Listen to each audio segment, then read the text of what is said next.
Dans cette vidéo, nous allons voir le corrigé des tâches suivantes. Tâche 1, est-ce que vous pouvez vous présenter? Tâche 2, je suis votre voisin. Je vais souvent nager à la piscine municipale. Vous êtes intéressé par cette activité. Vous me posez des questions sur la piscine, équipement, horaires, tarifs, etc. Tâche 3, les jeux du hasard, qu'en pensez-vous? On se retrouve juste après cette annonce. Bienvenue sur Immigro Canada, votre guide pour réussir votre immigration au Canada. Sur cette chaîne, nous vous proposons des corrigés et explications des sujets du TCF Canada, des conseils sur les démarches d'immigration, des informations sur la vie quotidienne au Canada et des témoignages et expériences d'immigrants. Abonnez-vous et préparez-vous à réaliser votre rêve canadien avec nous. Nous vous remercions. Bonjour à toutes et à tous. J'espère que vous allez bien. Aujourd'hui, nous allons vous proposer une simulation de l'épreuve d'expression orale du TCF Canada. Suivez attentivement. Merci de vous abonner, liker et partager. Bienvenue à l'épreuve d'expression orale du TCF Canada. Cette épreuve de production orale dure 12 minutes, c'est un entretien en 0,3 parties.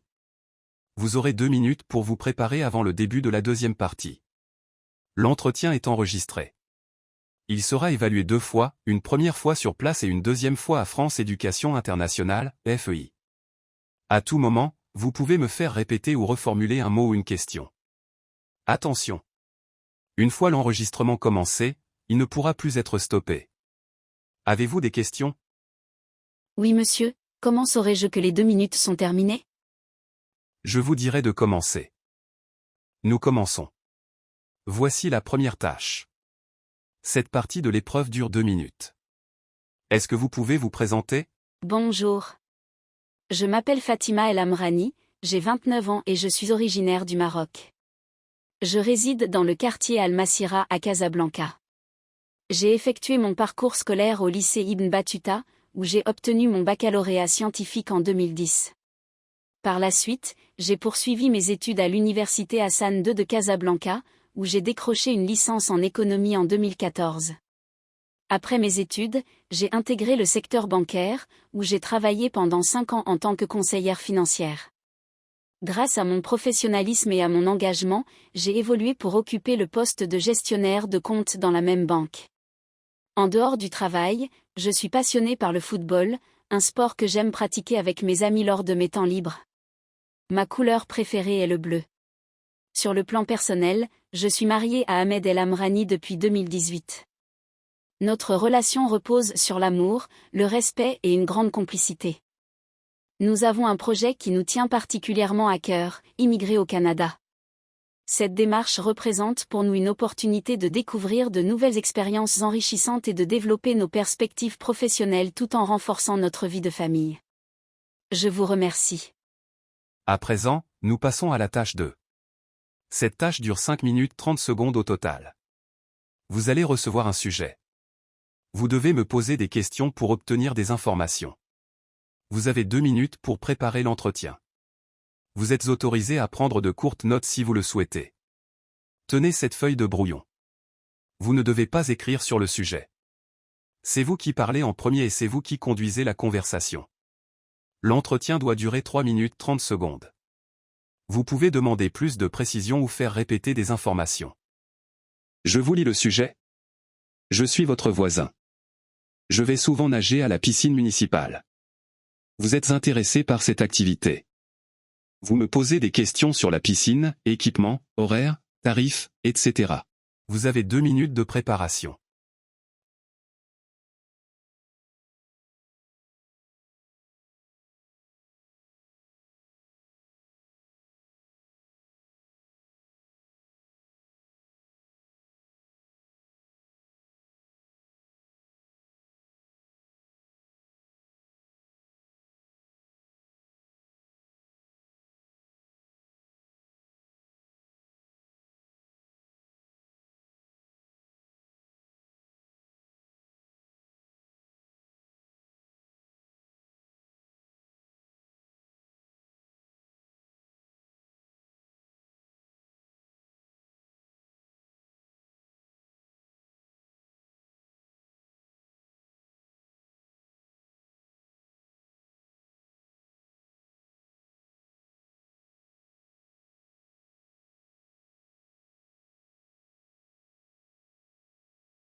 Vous pouvez commencer. Bonjour chère voisine. Je suis ravie d'apprendre que vous fréquentez régulièrement la piscine municipale. Étant moi-même très intéressée par la natation, j'aimerais en savoir davantage sur cet établissement. Permettez-moi de vous poser quelques questions. Quelle est la taille du bassin de la piscine municipale? Le bassin fait 25 mètres de long. Combien de couloirs de nage sont-ils disponibles? Il y a 6 couloirs de nage. Sont-ils équipés de lignes d'eau pour faciliter la nage? Oui, il y a toujours des lignes d'eau installées. Dispose-t-il de plots de départ adaptés à la pratique de la natation sportive? Oui, la piscine est équipée de plots de départ. Quels sont les horaires d'ouverture de la piscine en semaine et le week-end? En semaine, 7h à 21h. Le week-end, 9h à 18h. Existe-t-il des créneaux réservés à des activités spécifiques comme l'aquagym ou la nage libre? Oui, il y a des créneaux pour aquagym, aquabic et nage libre. Quels sont les tarifs d'entrée pour les adultes et les enfants? Adultes, 5 $, enfants, 3 $. Propose-t-il des abonnements ou des cartes de fidélité? Oui, des abonnements mensuels et cartes 10 entrées sont proposés. Les vestiaires sont-ils spacieux et bien équipés, douches, casiers, etc.? Oui, les vestiaires sont propres, spacieux, avec douche et casier sécurisés. La piscine dispose-t-elle d'un sauna ou d'un jacuzzi accessible aux nageurs? Oui, il y a un sauna, mais pas de jacuzzi. Le bassin est-il maintenu à une température agréable pour la pratique de la natation? L'eau est maintenue à environ 28 degrés Celsius, très agréable. Avez-vous remarqué si l'eau est régulièrement renouvelée et traitée pour garantir l'hygiène? Oui, l'eau est traitée et renouvelée régulièrement, la piscine est bien entretenue. Je vous remercie pour ces précieuses informations.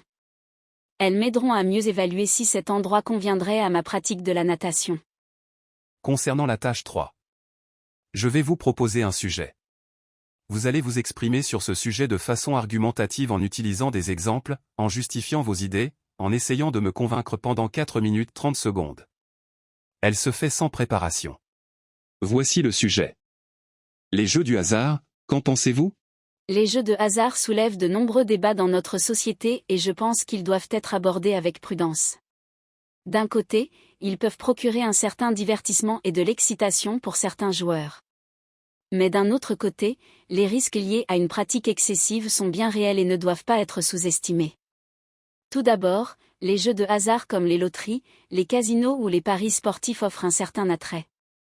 Ils permettent aux gens de vivre des sensations fortes, de l'émulation et l'espoir de réaliser un gain important. Cela peut constituer une forme de loisir ludique et récréative, à condition d'être pratiqué de manière modérée et raisonnable. Cependant, les dangers d'une pratique excessive sont bien connus. Les jeux de hasard peuvent entraîner des dépendances et des comportements addictifs dommageables, avec des conséquences désastreuses sur le plan financier, familial et psychologique. De plus, ces activités sont souvent associées à des activités illégales comme le blanchiment d'argent ou la corruption. Par ailleurs, on peut considérer que les jeux de hasard exploitent la naïveté et la crédulité de certains joueurs, en leur faisant miroiter des gains faciles et irréalistes. Cela contribue à créer des illusions et des attentes irrationnelles qui peuvent être source de frustration et de détresse pour les perdants. Enfin, d'un point de vue éthique, on peut s'interroger sur la légitimité de l'État à tirer des bénéfices de l'organisation de jeux de hasard, alors même qu'il a pour mission de protéger les citoyens contre les dérives addictives. En conclusion, bien que les jeux de hasard puissent procurer du plaisir, leur pratique soulève de nombreuses questions et nécessite une régulation stricte afin de prévenir les dérives individuelles et sociétales. Une approche équilibrée, alliant encadrement et responsabilisation, semble être la meilleure voie à suivre. Nous sommes arrivés au thème de cette vidéo. Surtout, n'oubliez pas de vous abonner, liker et partager pour nous encourager. À très bientôt dans les prochaines vidéos. Bonne chance.